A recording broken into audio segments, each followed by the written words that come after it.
வாந்தி, தூக்கம், டயர்டு இது எல்லாமே தாண்டி ஏன் இப்போ இவ்ளோ கஷ்டப்படுறேன்னு ஒரு நிமிஷம் தோணலாம். ஆனா, ஒரு விஷயம் புரிஞ்சுக்கிட்டேன். இப்போ என் பாடியில ஒரு மிராக்கிள் உருவாகிட்டு இருக்கு. அந்த மிராக்கிளுக்கு நான் தான் ஒரே சப்போர்ட் சிஸ்டம். இன்னைக்கு கண்ணாடி முன்னாடி நிக்கும்போது, எனக்கு முன்னாடி ஒரு பேஷண்ட் தெரியல, ஒரு வாரியர் தான் தெரியிறாங்க.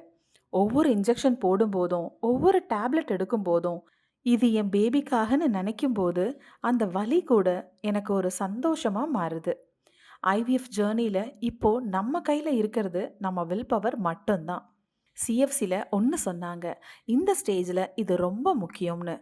அதாவது ப்ரொஜெஸ்டரோன் டேப்லெட்ஸ் அண்ட் இன்ஜெக்ஷன்ஸ் ஒரு நிமிஷம் கூட தவற விடாதீங்க. அதுதான் பேபியோட ஆக்ஸிஜன் மாதிரி. பேபியோட மசில்ஸ் அண்ட் ஆர்கன் டெவலப்மெண்ட்டுக்கு புரோட்டீன் ரொம்ப முக்கியம். Add dal, paneer and eggs to your diet.